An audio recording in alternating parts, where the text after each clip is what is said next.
30 years in the future, we are fighting a war. Our enemy is not human. Hi, like and subscribe to the channel. Let's go. Recently, new information about the movie Fringe of the Future 2 has become actively discussed on the expanses of the internet.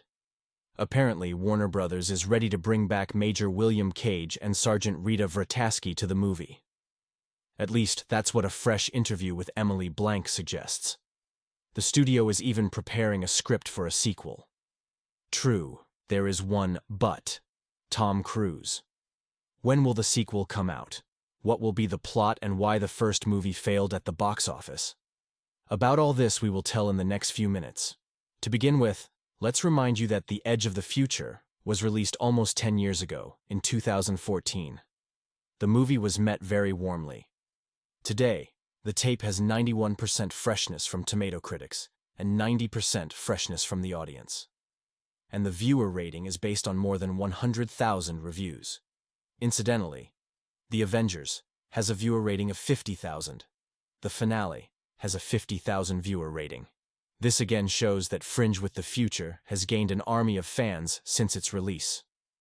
On the other hand, the movie also disappointed at the box office. With a budget of $180 million, it grossed only $370 million worldwide. Logically, such indicators did not suit the studio bosses, and we have yet to see the continuation of the story.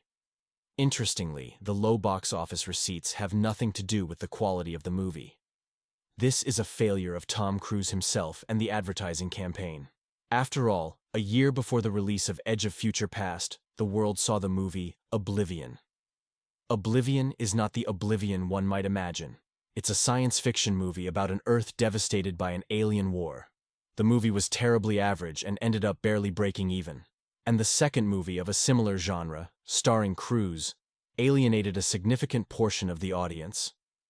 As for the advertising campaign, according to analysts, it was very similar to the movie Alien Invasion: Battle for Los Angeles. Many assumed that they were in for another alien movie on the beach. However, the two movies actually have very little in common. All in all, this is what led to the financial fiasco. However, upon digital release, viewers discovered that this is not mediocre fiction with strong graphics and acting. The fact is that Edge of the Future is based on the graphic novel All You Need Is Murder by Yosuke Sakurazaka. The author is also the screenwriter of the movie. The basic ideas of the time loop, stuffed animals, characters, and of course the alien invasion were taken from this novel. Despite the similarities in the basic plot, the ending of the movie is completely different. In the novel, Cage and Rita at one point gained the ability to reset the aliens, which caused problems. This meant that as long as they were both alive, the day was resetting, and the only way to break the loop was for one of them to die. The heroes decide to fight each other to decide which one of them will survive the day and be able to fight for humanity. In the end, Cage defeats Rita and becomes the next hero of the upcoming battle. Let me briefly tell you about the plot of the movie. The movie is set in the not-too-distant future when Earth is attacked by an alien race called the Mimics. The aliens are quickly taking over most of Europe, and the armies of different countries unite to fight back. They prepare to land troops in Normandy and send Major William Cage there. In the first battle, Cage meets Rita Vrataski, but she is killed before his eyes. Cage is attacked by a rare blue mimic and blows him up. The mimic's blood gets on the hero shortly before his death, and he wakes up the day before the battle. He has all his memories intact, and he remembers that day over and over again, dying each time. And once again, he saves Rita. It turns out that Rita also survived the time loop, but lost that ability after being wounded and receiving a blood transfusion. Rita explains that Cage got the time reset ability from the alpha mimic who killed him. Now, he must find and destroy the mimic's brain center, Omega. In the course of further events, Cage also lost his ability. Nevertheless, the heroes reach Omega and blow her up. However, Omega's blood merges with Cage's and he awakens again, reuniting with Rita. This is where the movie ends. The film is moderately dark, with enough humor, moderate dynamics, and excellent action scenes. The way the time loop plot is presented deserves special praise. After all, we see just one day in the life of our heroes. But throughout the movie, there was not a single boring moment. Therefore, fans of the original tape have been eagerly awaiting the sequel for 9 years. Interestingly, only in 2016 for the first time talked about the sequel. Even then, the cast and crew were ready to get to work. The movie's director Doug Liman promised in an interview with IGN that the next movie would turn people's perception of sequels upside down. It sounded promising, but unfortunately the story never got a sequel.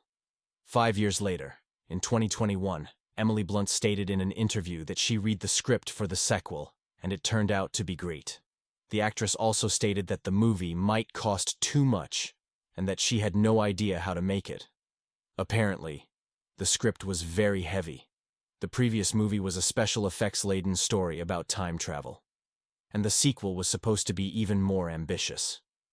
Doug Liman has once again added fuel to the fire, stating in an interview with Collider that he is ready to take on the sequel right now. All that's left is to convince Tom Cruise and Emily Blunt. Apparently, the director was able to find a budget after all. And this is despite the fact that studios do not want to invest heavily in production after the pandemic. Thus, the story of Edge of the Future 2 began to develop with a new force. In August this year, Emily once again talked about the second part.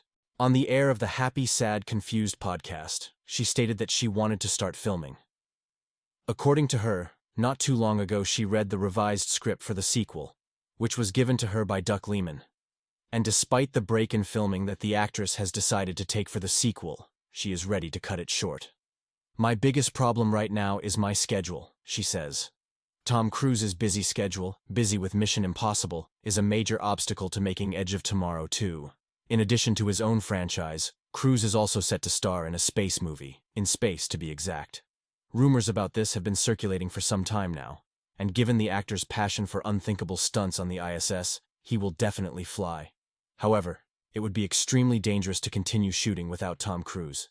In recent years, Tom Cruise has become the king of the box office. This is understandable, as the movies he starred in brought in huge box office receipts. Moreover, he has established himself as a specialist in reviving franchises from decades ago. The sequels he has been involved in have not only grossed a decent box office, but have also been praised by critics and audiences around the world. In 2018, the sixth film, Mission Impossible, became the franchise's most profitable film, grossing nearly $800 million. In 2022, Tom did the impossible with Top Gun Maverick, a movie that earned a staggering $1.5 billion. However, the latest mission, titled Mortal Reckoning, was unsuccessful and didn't garner much box office. Perhaps the reason is that it was released a week before Barbie Gamer. Still, it's hard to compete with Nolan and Robbie Gosling as a couple. Either way, the 60-year-old actor has not only found the source of his youth, but also discovered the key to his box office success. It is possible that the sequel, Edge of Future Past, will tell us about the new abilities that Cage has acquired. After all, he got them from Omega. Perhaps he has now become a mimic himself, and can control other mimics who come back to Earth to finish what he started. In that case, the sequel would be much bigger, and the events would span the entire planet. But what if Tom Cruise refuses to star in the sequel? The actor has not yet commented on the question of continuation. Perhaps he is no longer interested in fighting with aliens. Does this mean that the world of Edge of Future Past will not be expanded? In that case, I think the creators still have a chance to make a great movie. Not a sequel, but a prequel starring Emily Blunt. Specifically, Emily Blunt has repeatedly stated her desire to star in a new movie.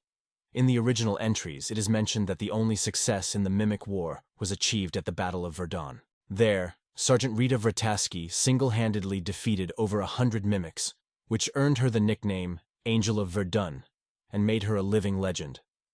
Soldiers gave her other nicknames, but she didn't like them.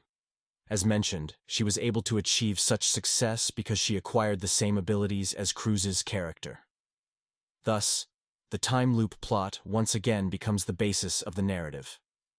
In addition, the prequel can tell about life in the early days of the aliens' attack on Earth, explain where the mimics came from and why they attacked the planet. Thus, there are plenty of opportunities to create a great prequel. The only question is whether the studio bosses will agree to give the go-ahead to expand the franchise. What do you think about the sequel to Edge of Future Past? Are you looking forward to the second installment, or did you dislike the original movie? Be sure to write about it in the comments. That's all for today. See you soon. See you later, friends.